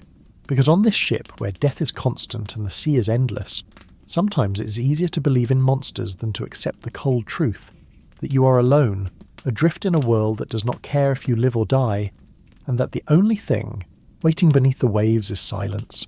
There is a particular kind of misery that creeps up on a man at sea, a slow, gnawing agony that begins as a minor nuisance and blossoms into a constant, inescapable torment. You can endure the lice, the filth, the rotten food, the beatings, but nothing compares to the steady, relentless decay of your own teeth. And aboard this ship, where citrus is a myth and hygiene a punchline, dental ruin is as inevitable as sunrise, if you live to see another one. It begins, innocuously enough, with a faint tenderness in the gums, a little swelling, a small ache when you bite into the latest wormy hardtack. You ignore it, of course. What choice do you have? Pain is the background hum of pirate life, but the tenderness grows. The gums darken, turn puffy and raw. Soon they bleed at the lightest touch, a steady trickle of iron-flavoured misery that fouls your breath and stains your filthy rags. Your teeth, those stubborn survivors of a harder life ashore, now betray you. They loosen, shift, grind against each other with sickening creaks. The ache deepens from a dull throb to a fiery pulse that radiates up through your jaw, into your ear, behind your eye. You cannot chew, you can barely swallow. Even the soupy swill they call stew sends bolts of agony through your skull. You speak less and less, lips pressed tight, jaw clenched in vain defiance. Sleep offers no escape. The pain haunts your every moment, a living thing gnawing at your sanity. You awaken to the coppery flood of blood on your tongue, the unsettling awareness that another tooth has come loose in the night. Perhaps it has vanished entirely, swallowed, lost to the ship's endless filth. The gaps in your smile widen. Your breath could stun a rat at 10 paces. Men flinch when you speak. Not that you blame them. You can barely stand yourself. The older pirates joke about it. They show off their gaps and blackened stumps with perverse pride, declaring themselves veterans of the sea's slowest torture. "You're one of us now," a toothless old brute cackles, gums gleaming wetly in the lantern light. He offers you a slug of rum, knowing full well it will burn like molten lead. You take it anyway, because what else can you do? The fiery wash briefly numbs the pain, then doubles it. You shudder, spitting blood to the cheers of your charming audience. There is no remedy, no doctor, no poultice, no soothing rinse. The closest thing to treatment is the surgeon's pliers, a rusted pair of tongs used more often on cannon fittings than human flesh. Should you beg for relief, should the agony drive you past reason, you will be dragged below and pinned down. The surgeon, drunk, grinning, will wrench the offending tooth free in a spray of gore and shattered enamel, often taking a good chunk of jaw with it. The screams echo through the hull. You have heard them, you will hear them again. And soon, you know, they will be yours. In the meantime, you endure. You chew on the other side until that side too succumbs. You rinse your mouth with seawater, knowing it only delays the inevitable. You spit blood like clockwork, crimson staining the planks, the rails, your own tattered shirt. The pain warps your thoughts, shortens your temper. You snap at the others, lash out over nothing. They understand. They have been here too. On this ship no man is spared the rot. And worst of all is the smell. Not of the ship, not of the crew, but of your own decaying flesh. It clings to you, a rank, sweet reek that no amount of salt air can mask. You catch it with every breath, a reminder that your body is betraying you one rotten inch at a time. The sea may take you tomorrow, a blade may find your back, a storm may split the mast. But if none of those finish you, your own teeth surely will. And so you soldier on, one hand forever pressed to your aching jaw, eyes hollow with exhaustion, mouth twisted in a rictus of perpetual pain. The others joke, call you Gummy or the Sucker, but behind the laughter is pity, or fear. They know. They have been there. They will be there again. Because on this ship you can lose your mind, your soul, your limbs, but first you will lose your teeth. And when you do, the sea will be waiting, grinning wide with a mouthful of endless perfect teeth, ready to swallow you whole. By now, your teeth are crumbling ruins, your stomach churns with every worm-ridden meal, your head swims with fever and rum. But as if the sea hadn't already claimed every ounce of your dignity, now your own skin begins to betray you. Hygiene, on a pirate ship, is not a concern. It is not a concept. It is not even a punchline. No one laughs about it because no one remembers what cleanliness feels like. Here, rot is a constant companion, and your flesh becomes a living canvas for it. It starts, as these things always do, with a small itch. A patch of red along your thigh, a tender spot beneath the armpit, a strange warmth along your forearm. You scratch absently, distracted by hunger or duty, but the itch persists. It spreads. The skin blisters, bubbles. You wake one morning to find your sleeve crusted to your arm with a foul-smelling ooze.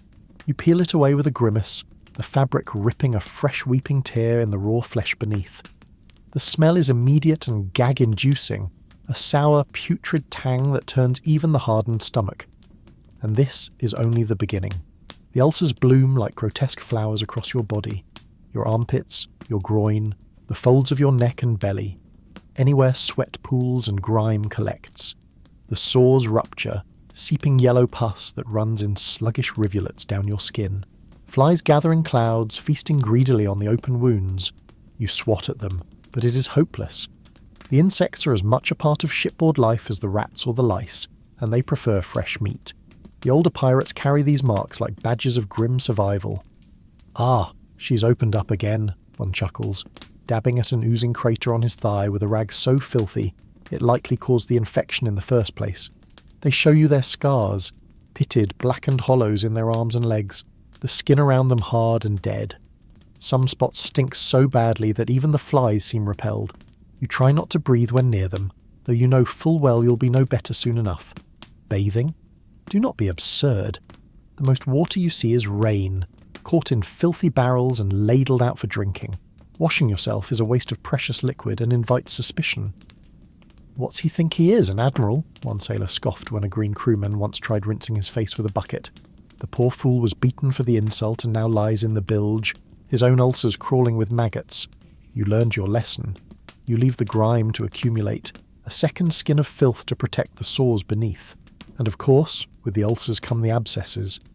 Deep swollen knots beneath the skin, hot to the touch, pulsing with each beat of your fevered heart. They rise along your jaw, your neck, your inner thighs. One particularly vicious boil swells beneath your armpit, so large it forces your arm out at an awkward angle. The pain is blinding. Every movement sends shock waves through your body. You beg the ship's surgeon for relief. A mistake. He grins, stinking of rum and rot, and produces a blade so rusted it would be more hygienic to be stabbed with a rat. You are held down. There is no choice. The knife plunges in, crude and unceremonious. Pus explodes in a hot, fetid spray that splatters your chest and the faces of the grinning crew.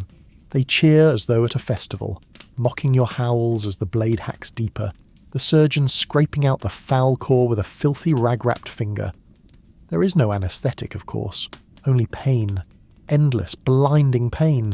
And when it is done, a ragged hole remains packed with salt to cleanse it. The agony is indescribable.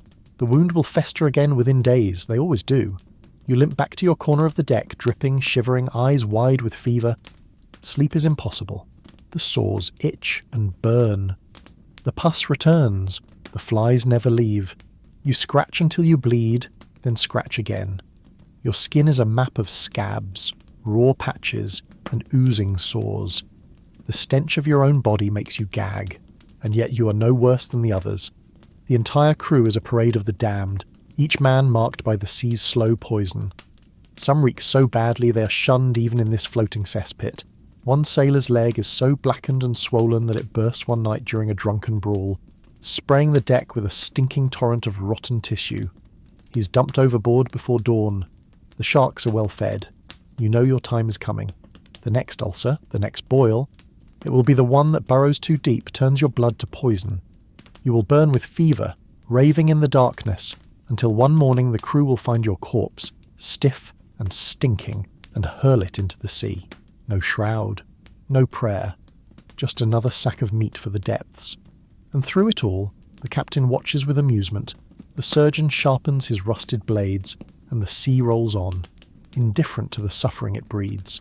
Because on this ship, filth is your fate, rot is your companion, and if the sea does not take you, your own flesh surely will. By now, the ship itself is little more than a floating morgue that happens to still creak forward under sail. Disease festers below, the deck crawls with lice, and worse, the water is poison, the food is rot. The crew is half mad from hunger, thirst, and pain, and the prisoners down in the hold are dropping like flies. But the ship sails on, because there is still one daily ritual that keeps the blood flowing, and the crew sufficiently terrified to keep working. Executions. On this ship, death is not an unexpected visitor. It is scheduled entertainment. Every few days, sometimes more frequently if the captain is particularly bored or drunk, someone is chosen to meet the sea directly.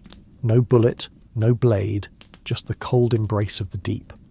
And the reasons for this grim lottery? Arbitrary at best. Maybe you were too slow coiling a rope. Maybe you lost a knife in a fight. Maybe you simply caught the captain's eye at the wrong moment. Guilt and innocence are irrelevant. The crew needs blood to stay sharp. The sea must be fed. Word spreads fast when an execution is coming. The tension builds throughout the day, men whispering nervously as they work, eyes flicking toward the captain's cabin. You feel it too. The prickle at the back of the neck, the sudden awareness of every careless word you've spoken, every minor mistake. Will it be you today? No one knows. The only certainty is that by sunset someone will be overboard, and the sharks will circle a little closer. The ritual itself is grimly theatrical. The crew is assembled on deck, prisoners hauled up if there are any left to watch. The condemned is brought forth, bound, beaten, sometimes gagged if he won't shut up. Sometimes it's a crewmate, sometimes a prisoner. Once it was the ship's own cook, dragged forth for having served a particularly maggot-riddled slab of pork to the captain. No one even pretended it was about justice. The crew cheered as he was stripped and chained. Walking the plank is not the common method, though the captain does enjoy staging it on occasion for variety. More often, the victim is simply heaved over the rail, weighted with chains or a cannonball lashed to their legs. No grand speeches, no final words, unless the captain feels in the mood to taunt the poor soul. You've seen it all. A man screaming curses until the weight yanks him under mid-sentence, another weeping and praying in 3 different languages, one so far gone with fever he laughed all the way down. The sea swallows them all the same. The sharks are always there, sleek shadows circling just beneath the surface. They know the ship, they know the signs. By the time the poor wretch hits the water, the feeding frenzy is already underway. Blood blooms in the waves, slick and bright. The screams don't last long. Sometimes you watch, sometimes you can't. But it doesn't matter. The image burns behind your eyes regardless. And then there is the plank. Ah, the infamous plank. More rare, but far more theatrical. The captain saves it for special occasions. Mutineers, rival officers, the particularly hated. The plank itself is just a thick board lashed hastily over the side, slick with sea spray and blood. The condemned is marched out at sword point, jeered by the crew. You've stood in those crowds, shouting and spitting with the rest, not from malice, but from fear. Better to be part of the pack than marked as prey. The walk itself is agonizingly slow. The board flexes with every step, groaning slick beneath bare feet. The sea yawns below, the sharks already gathering. The condemned hesitates. They always do. And then, a shove, a stumble, a scream, a splash. Cheers from the deck, a flurry of dorsal fins, silence. The plank is dragged back, the next barrel of rum opened, life goes on. And you stand at the rail, heart pounding, mouth dry, sweat pouring down your lice-infested scalp. Not because another poor soul has fed the sea, but because you know that tomorrow it could be you. No rank protects you, no skill saves you. On this ship, the sea takes whom it will, and the captain ensures that everyone stays reminded of that fact.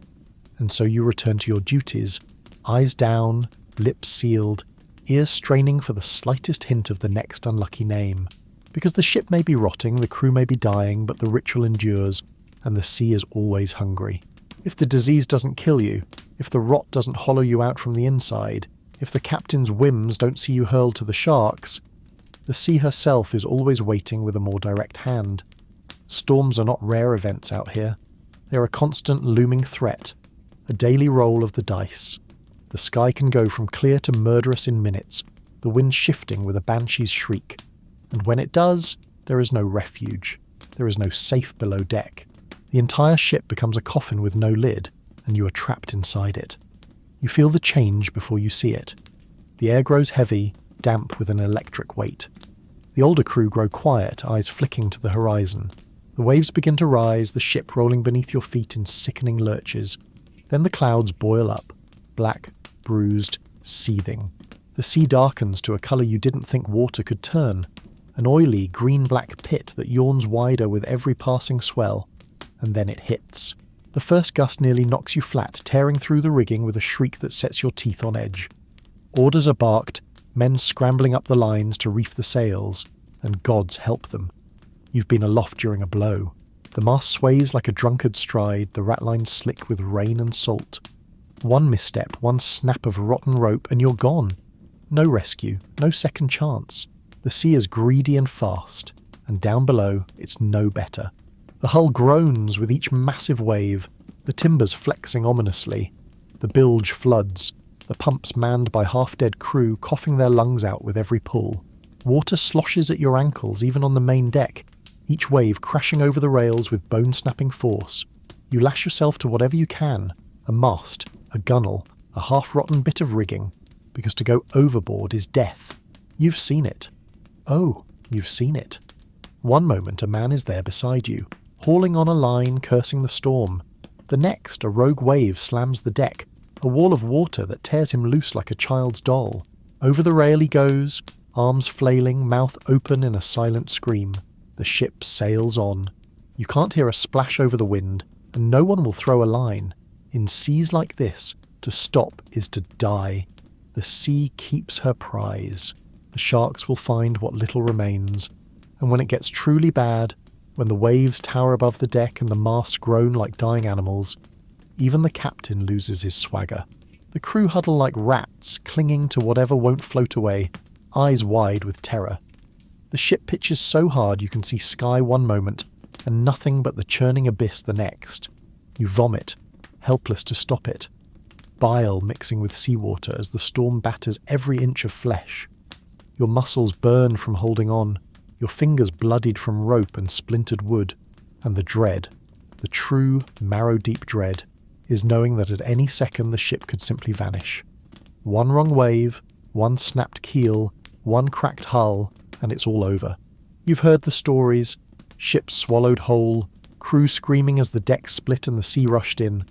No burial, no final fight, just a cold, crushing descent into black water and silence. After hours, or days, you lose track.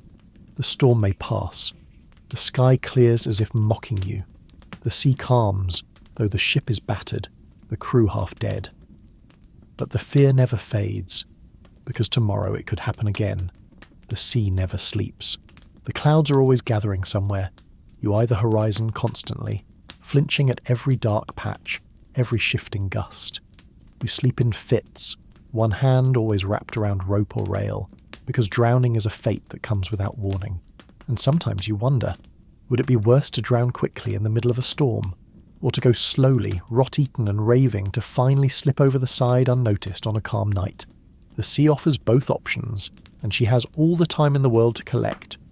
So you keep lashing yourself down, you curse the clouds, you pray to gods you never believed in, and all the while you know you are not safe. You will never be safe. On this ship the storm is always coming, and one day, maybe soon, it will take you too.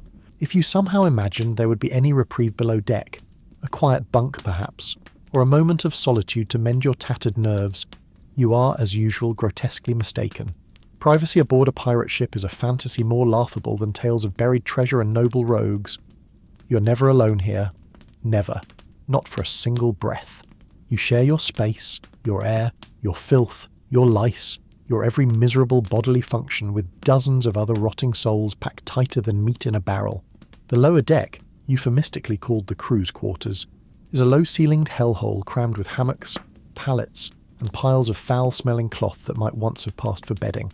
The space between them is barely wide enough to squeeze through without brushing up against your fellow human refuse. The ceiling is so low you have to hunch constantly, knees bent, back twisted, neck cricked. Days of this contortion leave your joints in permanent agony. And the smell. Gods, the smell. A dense, choking miasma of sweat, vomit, piss, shit, blood, rotting wood, festering wounds, rancid clothes and unwashed flesh. It saturates everything. Your skin, your clothes, your hair, your very bones. You could scrub yourself raw and still stink of it. But of course, there is no scrubbing, no washing, no soap. You stew in the stench alongside your crewmates, day after endless day, breathing in the rot of 100 unwashed bodies in a space with the ventilation of a sealed coffin. Sleep, when it comes at all, is a nightmare. Hammocks are claimed by seniority or brute force. Latecomers fight for space on the planks, wedged between barrels and rats. You wedge yourself wherever you can, knees tucked to your chest, trying not to touch the leaking sores or twitching limbs of the men beside you. And still you do. There is no avoiding it. Someone's scabbed foot lands in your face. Someone's lice-riddled hair brushes your cheek. Someone groans in fever and convulses against your back. Someone's breath, hot, wet, sour with decay, rusps inches from your ear. Noise is constant. Groans of the sick, coughs that rack whole bodies, the dull thud of a man falling from a hammock, the hiss of whispered threats, the sharp crack of a sudden brawl. You flinch at every sound, every sudden shift, because fights break out here more often than rats breed, and the rats breed constantly. A misplaced elbow in sleep can earn you a knife in the ribs. A snatched scrap of bedding may result in your teeth scattered across the deck, assuming you have any left to scatter. And forget about bodily privacy. Need to relieve yourself? You'll do it in a shared bucket already brimming with the filth of 20 other men. If you're lucky, the bucket hasn't yet overflowed in the pitch and roll of the ship. If not, well, the deck will carry your offering to the bilge soon enough. More than once you wake in a sticky puddle of someone else's waste.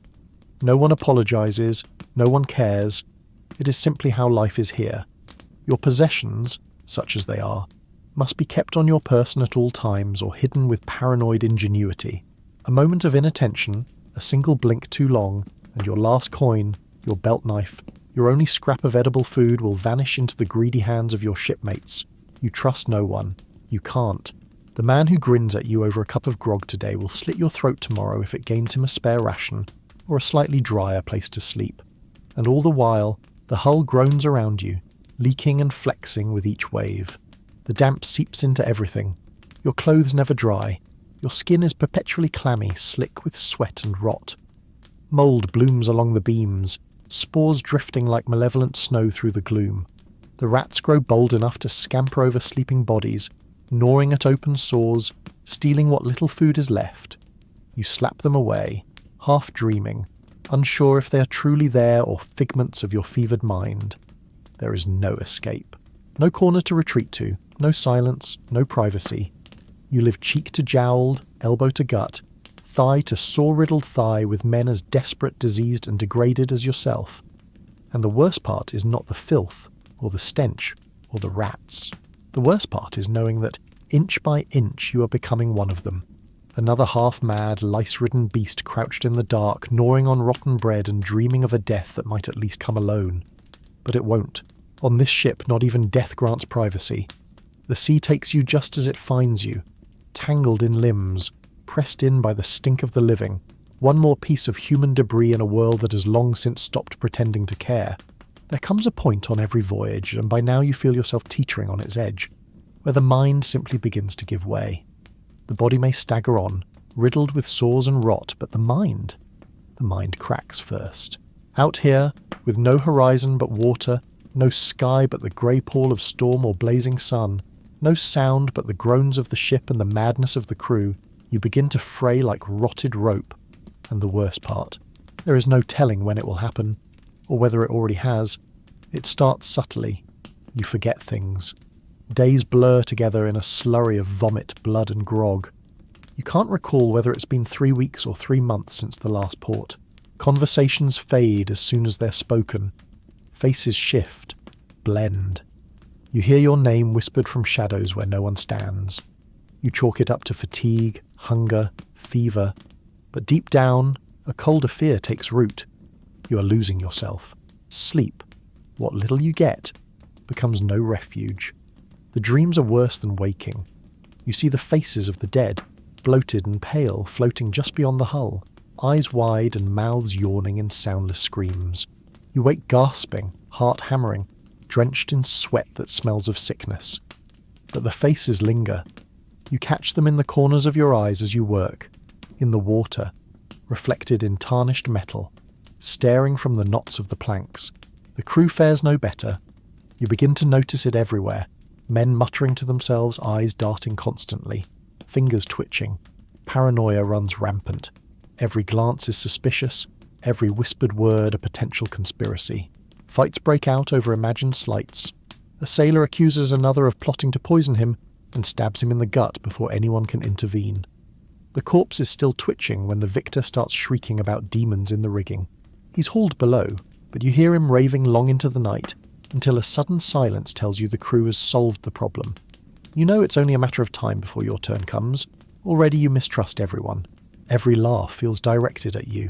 Every shuffle behind your back could be a hand reaching for a blade. You start sleeping with your knife in your fist, knuckles white, eyes darting open at every sound. But even awake, the hallucinations creep in. You see rats where there are none. You feel things crawling beneath your skin. You smell burning where no fire burns. The sea itself begins to warp in your mind. The waves whisper to you. Shapes move beneath them, vast, slow, deliberate. You stare too long over the rail and feel the pull, the seductive promise of release. Just one step, one slip, and the water will welcome you. You grip the rope tighter, teeth grinding, but the voice remains. It waits. And then there are the sounds. The ship groans. Normal, yes. But now you hear words in the creaks, voices in the wind, laughter in the rigging. You glance upward and swear something stares back from the crow's nest, though no one is posted. When you mention it to a mate, he looks at you with wide, frightened eyes.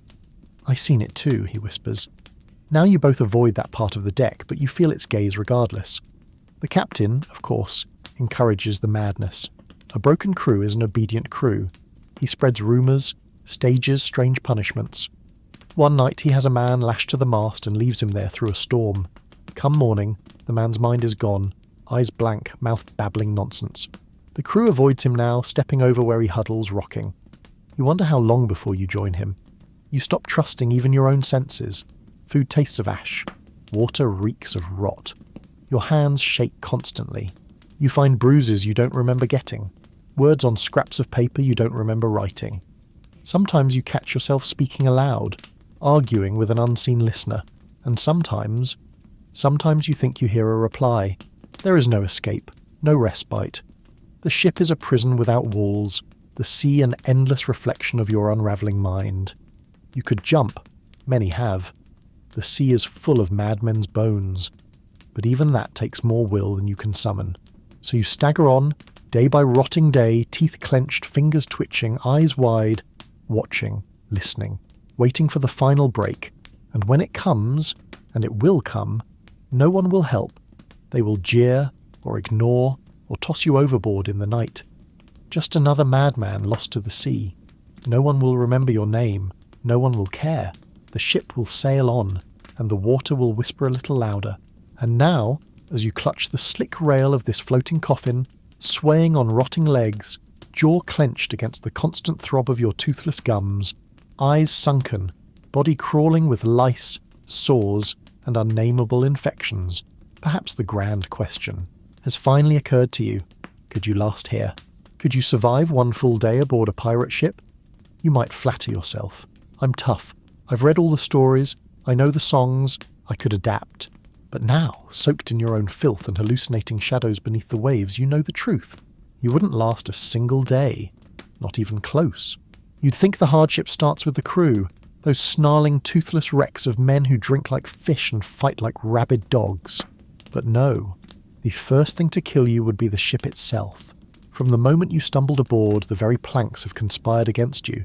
You've slipped on brine-slick decks, smashed your knees against iron fittings, torn your hands bloody on fraying lines, cracked your skull more than once on low beams. You can't move without pain. You can't lie down without itching.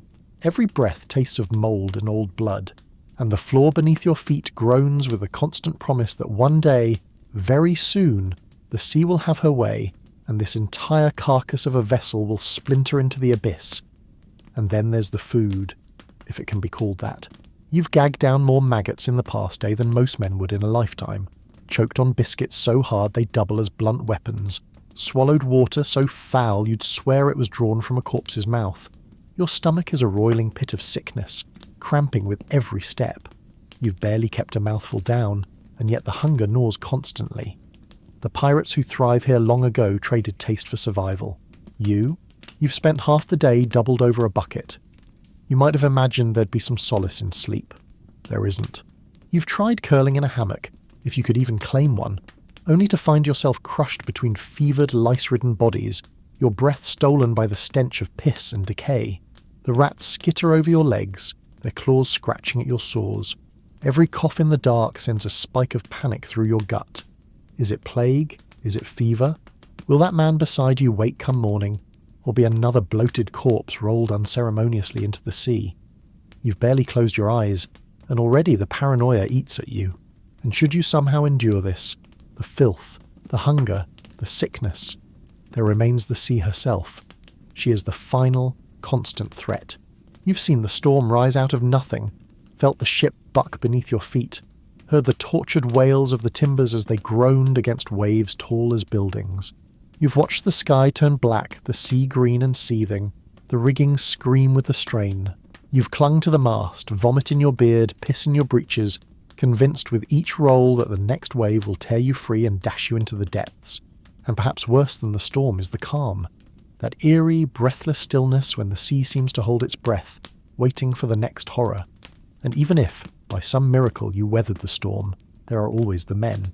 The captain, a mad tyrant who beats or kills on a whim, his boots stained darker each day with the blood of his own crew, the boatswain with his ever-ready whip, the surgeon with rusted blades and a grin like a shark's, the crew, each one a gaunt, fever-ridden shadow ready to knife a shipmate for an extra scrap of meat or a cleaner hammock. You've seen them turn on one another in drunken rages, seen them drag the weak to the rail and toss them overboard to lighten the load. You're not one of them. You are prey. And worst of all, is the creeping madness. The sea gets inside your head. The endless groaning of the hull, the constant itch of a lice, the gnawing pain of ulcers and tooth rot, the shadows in the fog, the whispers in the rigging. They wear you down until you can't trust your own eyes, your own mind. You've seen things move that weren't there, heard voices calling from beneath the waves, woken to scratches that no rat could make. The line between real and hallucination thins by the hour. Already, you've caught yourself muttering to no one. Already the other men are glancing at you sideways, sniffing for weakness. You know what happens next. One stumble, one word out of turn, one fever dream too loud, and you'll be over the rail, another dark shape beneath the ship. So no, you wouldn't last a day. You wouldn't last an hour, if we're being honest. The romance of piracy is a lie sold in ballads and penny dreadfuls. The truth is this. It is a life of rot, filth, madness, and fear. Every day is a battle against the sea, against the ship, against your own body and the men beside you, and the sea always wins in the end. Always. So as you clutch that rail, eyes sunken, guts twisted, hands trembling, ask yourself again, do you truly think you could last a day on this ship? No, you could not. And if you're lucky, you'll wake soon, dry, warm, and far from the endless devouring sea. If not, well, we'll see how long you float.